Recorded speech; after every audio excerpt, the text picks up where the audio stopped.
She died 7 years ago. Those were the first words she said the moment she walked into the room. Then she slowly sat down in the chair. Her bag was still hanging from her shoulder. She didn't take it off, as if she were about to stand up and leave at any moment. Her hands were clasped together. Her thumbs kept rubbing against each other without stopping. Her eyes weren't wandering around the room. She wasn't looking at the wall either. It was as if she wasn't looking at me, but at a place many years in the past. I waited quietly. One of the first things I learned as a therapist was this. People usually come in ready to tell the truth. The only thing they're not ready for is the first sentence. But she had already said it. She died 7 years ago. Who? I asked. She slowly raised her head. Her eyes were tired. She didn't look like someone who had been crying for hours. It was worse than that. She looked like someone who hadn't been able to cry for years. My husband's wife. A brief silence filled the room. Your husband's. I began. That wife. She nodded. Yes. I'm confused. For the first time, she smiled very faintly. There was no happiness in that smile. Only exhaustion. Everyone is. She took a deep breath. Because everyone thought I was his wife. She paused for a moment. But I was never his wife. Silence. We had a wedding. We got married. We lived in the same house. We shared the same bed. But she couldn't finish her sentence. That I was never the one he chose. She reached for the glass of water on the table. Her hand wasn't shaking, but she moved so slowly, as if she didn't even have the strength to lift the glass. She took a sip. Then she looked at me. Have you ever competed with someone who's dead? This time, I didn't answer, because I knew the question wasn't meant for me. She was asking herself, for 7 years. I tried to become a dead woman. The silence in the room grew heavier. For the first time, I didn't open my notebook, because I felt it. What I was about to hear today needed to be listened to, more than it needed to be written down. So, I said, where did it all begin? The woman closed her eyes and said only one name. Emma. Who is Emma? I asked. The woman didn't answer for a while. It was as if saying her name alone had brought someone else into the room. My husband's first wife, she finally said. Her name was Emma. Did you know about her when you met him? Yes. She nodded. Daniel never tried to hide it. The woman's name was Claire. She was 34 years old. She and Daniel had met 5 years earlier at the birthday party of a mutual friend. He didn't like crowds, Claire said. While everyone else was talking, he stood a little farther away. He had a drink in his hand, but he barely touched it all night. What was the first thing you noticed about him? That he looked sad. As she said that, she lowered her eyes to the table. But it wasn't the kind of sadness that made you uncomfortable. He was just quiet. It made you feel like you shouldn't speak too loudly around him. They talked for a long time that night. About books, about traveling, about their childhoods. Daniel had also told her about Emma. He said she had died in a car accident 7 years earlier. How did he tell you? Claire thought for a moment. Calmly, very calmly. Did that bother you? No. On the contrary, I thought it made him strong. After Emma's death, Daniel hadn't seen anyone for a long time. Claire had taken that as a sign of loyalty. The idea that someone could still be loved so deeply, even after they were gone, impressed her. I never wanted him to forget her, Claire said. Not even once. What did you want? I wanted him to make room for me in his life, too. Daniel seemed to have done exactly that. During the first few months, he remembered everything Claire liked. How she drank her coffee. What kind of movies she enjoyed. Why crowded places made her anxious. I thought he was genuinely interested in me. Wasn't he? Claire remained silent for a moment. Maybe he was. Then she gently shook her head. But now that I think about it, I don't know if he was trying to get to know me or trying to figure out how easily I could change. A year later, Daniel proposed to her. He proposed at a small Italian restaurant. Claire had never been there before. He said it was a very special place. Special for whom? Claire looked up. I didn't ask that question back then. She paused for a moment. I wish I had. As Claire spoke, a faint smile appeared on her face for the first time. At first, I thought everything was romantic. Like what? One day, I was thinking about cutting my hair to shoulder length. Did you tell him that? No. Then how did he know? I don't know. She paused for a moment. Maybe. He never did. I raised my eyebrows slightly. That day, He looked at me and simply said, "Long hair suits you better." Did he explain why? No, but I decided to grow it out. Claire let out a soft laugh. Isn't it funny? When you love someone, you want to become the woman they like. Silence.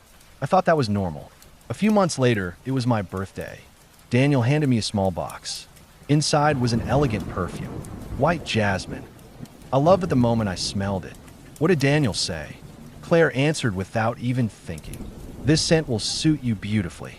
So I started wearing it every single day. She fell silent for a moment. Then, what happened then? The places we went started changing. Ow! They were always the same. The same Italian restaurant, the same lakeside, the same little bookstore. At first, I thought it was just a coincidence. Then I thought it was a habit. Then, Claire held her breath. That I started wondering whether my choices were really mine anymore. Were you suspicious of anything at that point? No, because when you think you're loved, that you don't realize you're changing.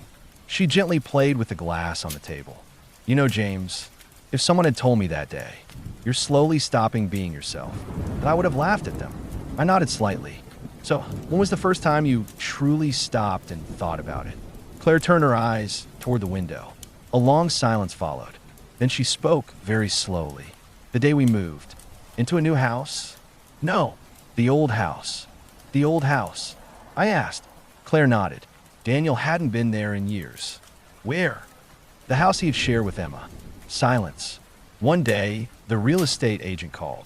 He said he wanted to sell the house. Daniel didn't want to go, but he had no choice. "And you?" I went with him. She took a deep breath. "I wish I hadn't." The moment we walked into the house, that I felt something. What did you feel? It was as if time had stopped inside that house. The furniture was covered with sheets. The paintings on the walls looked as though they hadn't been touched in years. The clock was still running. The calendar still showed the date from 7 years ago. He had left the house exactly as it was.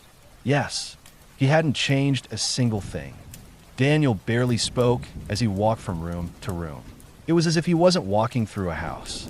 He was walking through a memory. I went into the kitchen, and then I opened one of the drawers. There were old photographs inside. "Did you look at them?" Claire slowly nodded. At first, I thought they were just wedding photos. Then, she fell silent for a moment. I noticed the woman in the pictures. "Emma, how did you feel?" "It was strange." "Why?" "Because, as she looked like me, the silence in the room grew heavier. Sometimes you're surprised when you see someone who looks like you. I wasn't surprised. I was scared." "Why?" "Because the dress she was wearing." Claire's voice grew quieter. "That was hanging in my closet too." I didn't say anything. That day I told myself it was just a coincidence. Two women can own the same dress. They can have the same hairstyle. They can wear the same perfume. There's an explanation for all of those things. She paused for a moment. "But then I found the diary." There were no explanations left. Silence. "The diary?" Claire closed her eyes. "Yes, Emma's diary. And the moment I read the first page, that my marriage was over." "The diary?" I asked. Claire slowly nodded. "Yes, Emma's diary. I never intended to open it. I was going to put it back in the box. But there was a small photograph tucked inside the cover. It was a photograph of Daniel and Emma. They were both smiling. There is only one sentence written on the back of the photo. "I hope I never change." Claire closed her eyes for a few seconds. After I read that sentence, that I opened the diary. What was written on the first page? It was only a few months after they got married. Emma wrote about trying to learn Daniel's favorite kind of coffee. In the following lines, she talked about the little Italian restaurant they used to go to together. Claire stopped. "That restaurant?" "Yes, the same restaurant where we celebrated every anniversary." She lowered her head. At that moment, I could still comfort myself. Maybe he just loves beautiful memories, I told myself. I turned the next page. Emma had written that she had cut her hair to shoulder length. But after Daniel told her he preferred long hair, she had decided to grow it out again. Claire instinctively touched her own hair. I've worn mine long for years too. And then, the perfume. Emma had written, "Today he bought me white jasmine." Daniel said this scent suited me perfectly. Claire took a deep breath. James. I had lived that sentence before, with the exact same words, with the exact same tone of voice. That was the first moment I truly felt afraid. And yet, you kept reading. I did. Maybe I shouldn't have. The following pages were filled with small details. The lake they visited on weekends, the bakery they went on birthdays, the table where he proposed, the song they listened to on every anniversary. Claire's voice had grown almost to a whisper. James. I wasn't reading the diary, that I was reading my own marriage. A long silence filled the room. Which line shook you the most? I asked. Claire didn't wipe away the tears running down her face. On one of the last pages, Emma had written, Daniel made me a promise today. If he ever loses me, no matter who comes into his life, he will never forget me. Claire slowly raised her head. That was the moment I understood. Understood what? Daniel was never trying to turn me into Emma. Because in his eyes, that Emma's place had never become empty. When I closed the diary, Daniel was still upstairs. He was packing old belongings into boxes. As for me, I was sitting in the living room, holding the diary between both of my hands. I didn't cry. I didn't scream. I just thought. The last 5 years of my life were replaying before my eyes. Our first date, the night he proposed, our wedding, the home we built together. Every memory had become the same question. Which of these was ever truly mine? A few moments later, I heard footsteps coming down the stairs. Daniel walked into the living room. He saw me holding the diary. The expression on his face changed. He wasn't surprised. He just looked tired. His eyes shifted from the diary to me. Where did you find it? He asked. Is that really what matters? He didn't answer for a long time. For the first time, that silence didn't belong to me. It belonged to him. Claire, he began, but he couldn't finish. I opened the diary. I handed him the page I had marked. White jasmine. Then another page. The Italian restaurant. Another page. Long hair. One more page. My birthday. With every page I turned, Daniel's shoulders sank a little lower. Finally, I asked only one question.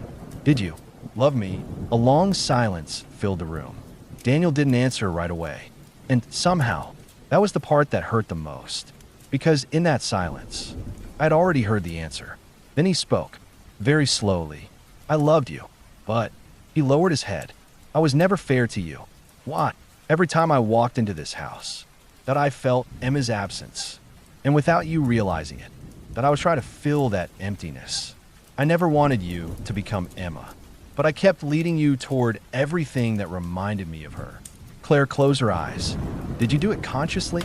Daniel slowly shook his head. No, I didn't even realize I was doing it. Not until you said it. I was only. He took a deep breath, trying not to lose her. Claire's voice rose for the first time. But you lost me. After those words, Daniel didn't speak again. Because sometimes, there is simply nothing left to say. I looked at him for a long time. For the first time, I didn't see a monster sitting across from me. But I couldn't see an innocent man either. I only saw a man who had never finished grieving. And sometimes, a wound that never heals doesn't only hurt the person carrying it. It wounds everyone who comes close enough to touch it. When Claire finished speaking, a long silence filled the room. This time, the silence wasn't uncomfortable. It was tired, as if a burden she had carried for years had finally been set down. She reached for the glass of water on the table. She took the last sip. Did you forgive him? I asked. Claire slowly shook her head. No. She paused for a moment. I don't think I need to anymore. What did you mourn the most? The moment she heard my question, her eyes filled with tears. She didn't cry for Daniel. She didn't cry for Emma. She looked back at her own past. My 5 years. Silence. I'm not grieving because he didn't love me. I'm grieving because that while I was becoming a woman, he had never truly known. That I never realized I was losing myself. After those words, silence filled the room once again. Sometimes, people don't need an answer to what they've just said. They only need someone to let those words remain in the room. Claire picked up her bag. She stood up. She walked toward the door. Just as she was about to open it, she stopped. Without turning around, she spoke. James. Yes. Do you think he ever loved me? I didn't answer right away. Because sometimes people don't need an answer. They need to hear the right question. Do you think he loved you? Claire lowered her eyes. She thought for a long time. Then, a faint smile appeared on her face. I think he tried to love me, but he never truly saw me. I nodded slightly. I think so too. Claire opened the door. This time, she walked out without looking back. The door closed slowly behind her. The silence returned to the room. I opened my notebook. At the bottom of today's file, I wrote a single sentence. Some people don't love you because you are you. They love you because you help them hold on to the person they lost. I held my pen for a few more seconds. Then I added one final note beneath it. And the deepest betrayal isn't choosing someone else. It's never truly seeing the person standing in front of you. I closed the file and waited for my next patient. James,